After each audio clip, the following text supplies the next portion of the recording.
Guys, we're going to have a guaranteed legendary event starting tomorrow. Welcome to the channel, everyone. This is another Raid Shadow Legends video, and this is Nostradamus, because I actually told you guys that it will happen. I was so freaking convinced that they will do it. Just for the simple fact that they've released so many events. 1+1 on Sacreds, crazy good champions on the 15x, even though 15x events tend to suck because it's extremely hard to get the champions, was definitely a massive bait to basically try and make people use their shards.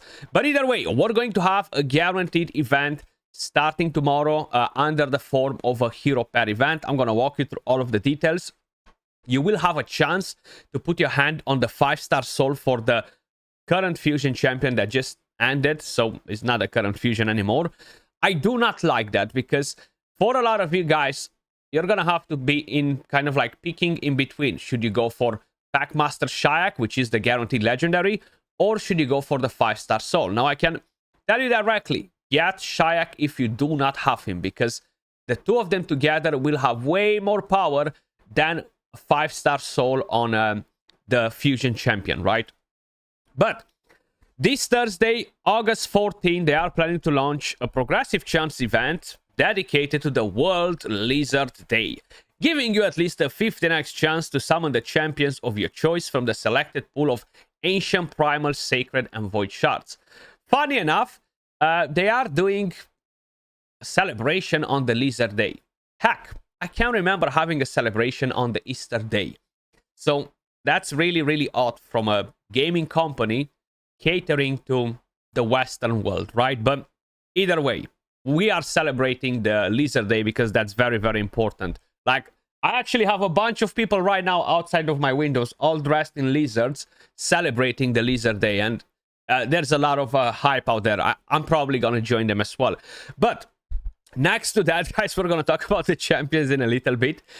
This Friday, August 15th, they are planning to launch the Orcs Path, where you'll have a chance to get a legendary champion, Packmaster Shayak, and Kro'khad, the Throat Reaper's 5-star soul. Now, very important, the hero path will not start tomorrow with a 15x, okay? Tomorrow, we're gonna have a 15x on some good champions from the Lizardman faction, including Legare Theox, but the hero path will only start on Friday instead of the Summon Rush, as I've told you in the Monday kickoff, right? That's kind of like where we're discussing all of the info, events, and stuff. At least what we're expecting to happen throughout the week. So, if you guys want to go for Packmaster Shayak, expect something like the equivalent of at least 20 Sacred Shards in terms of points. Most likely at around 22 Sacreds. That's kind of like the average for the Hero Path events. He is a good champion to pair him with the Throat Reaper guy, right?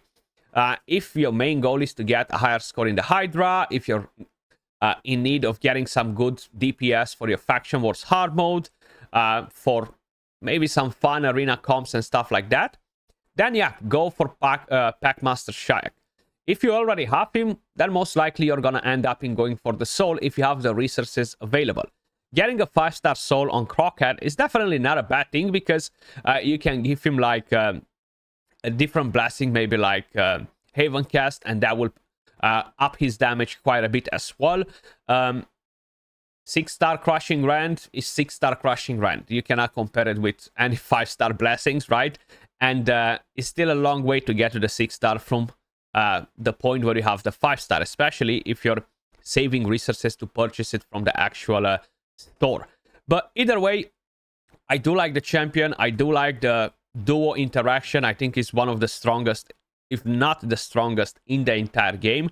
I do not have Shayak. I've made a fusion, and like an idiot on a Monday morning trying to give a snipe or something like this in a Champ Chase tournament, I misclicked without paying attention. I misclicked twice like a bigger idiot that I am, and basically I fed my Packmaster into fragments for mod, right? But that was not the plan. That's not something that I intended to do. But it happened, so no crying in the casino. I'm probably not going to go for it because I do not have the resources. I only have 2 Sacred Shards, 5 primals, 3 voids, and 39 ancients. Now, in order to accumulate points in the hero pair event, you need to get artifacts and accessories or summon champions from shards.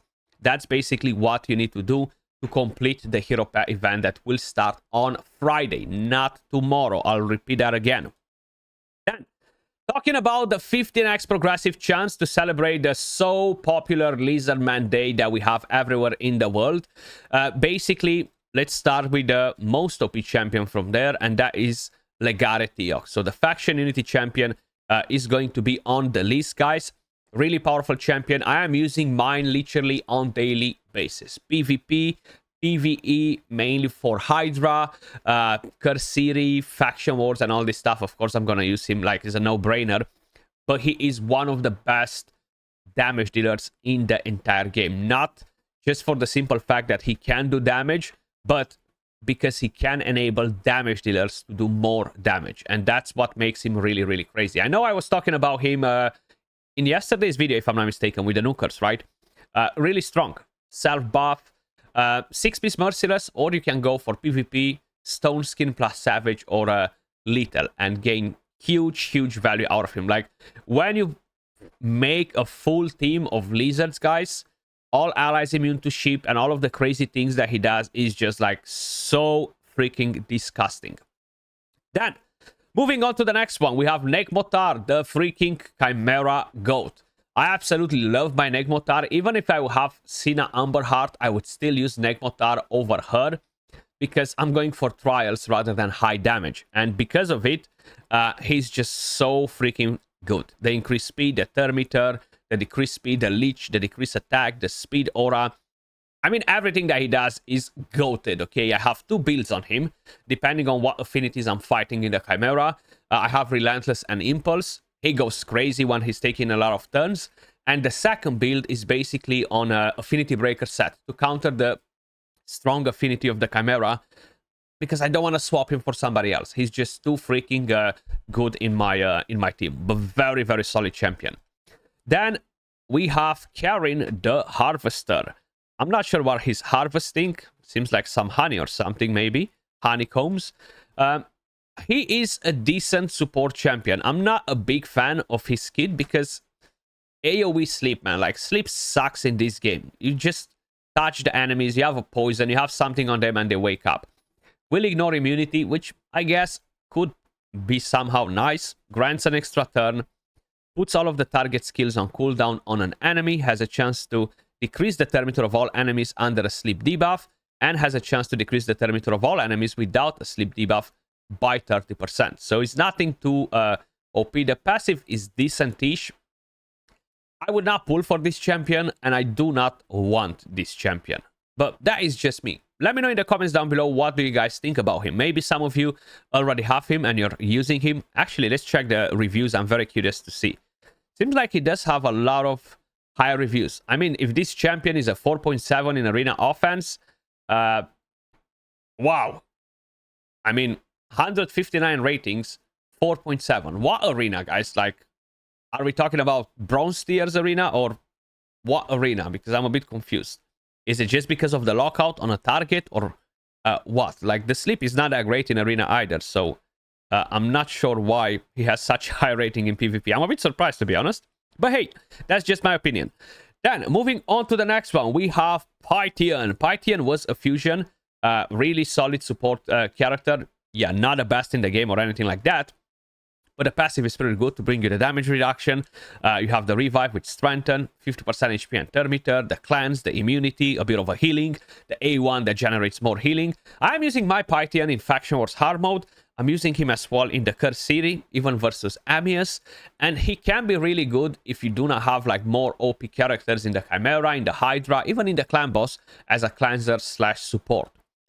I do like mine build with high resistance, because like this, if the enemies control the rest of the team, he can just cleanse it and he's not basically threatened by any of them. Then moving on to the next one, we have Kro'khad the Devourer. A pretty decent-ish damage dealer, HP based nuker, great for the siege mode, great for Kursiri, not for the siege mode, sorry. Great for content like Faction Wars Hard Mode, maybe Doom Tower stages and stuff. Increased crit rate, increased crit damage on all allies, which is pretty nice. An extra turn, an AoE attack, a bit of a shield, a bit of a healing, and an AoE attack on the A1 if the first hit is critical. Very similar with B-Gun, for example. You can even throw him maybe on a stun set, but with full crit rate to make sure that he does crit. Then, the next one that we have on the list is going to be Sulfurion. Absolutely amazing as a champion, guys. PvE, PvP, pretty much all-rounder. Very, very good champion. The AoE HP burn, the shield, the healing, the revive, the extra turn, the passive that gives you more turn meter, the basic skill that gives more turn meter.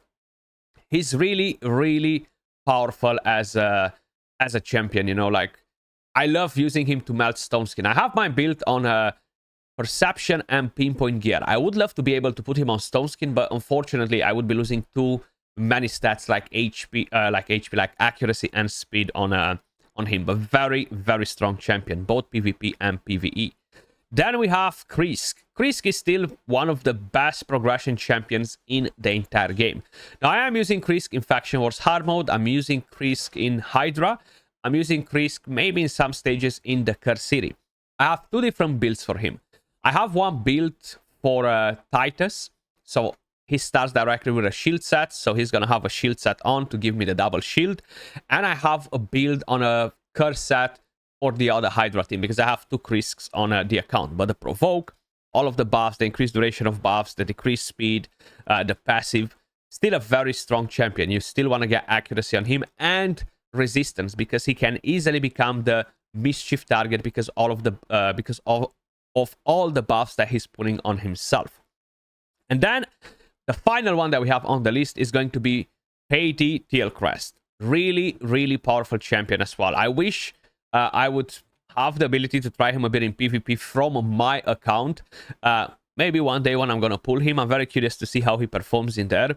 AoE, removes buffs, block buffs, and the decreased speed, and fills the thermometer of all allies. Increased resistance, perfect veil, decreases the cooldowns of all skills. The A1 that generates a bit of healing, thermometer manipulation, very good passive too. Best build for him is relentless and refresh accessories, because nothing can decrease the cooldowns of the skill. Not the masteries, not reflex gear, none of that stuff. So the best build for PvE is going to be relentless. Great for Hydra, great for Chimera, great for a lot of other content. I would love to pull him at some point. But that is pretty much everything for this video, guys. Guaranteed, as I was saying, most likely a hero path replacing the Summon Rush. What I do not like is that the soul is in the same thing, and it gets very hard for people to get both of the things. But then it's all about resource management. It's about skipping some events, making sure you are picking the right ones. If you do not have the Packmaster Shayak, I would strongly recommend you to pick him over a 5-star soul. If you already have Packmaster, most likely you're going to go for the soul if you have the resources. As usual, appreciate all of you guys watching, and I will catch you all in the next one. Peace.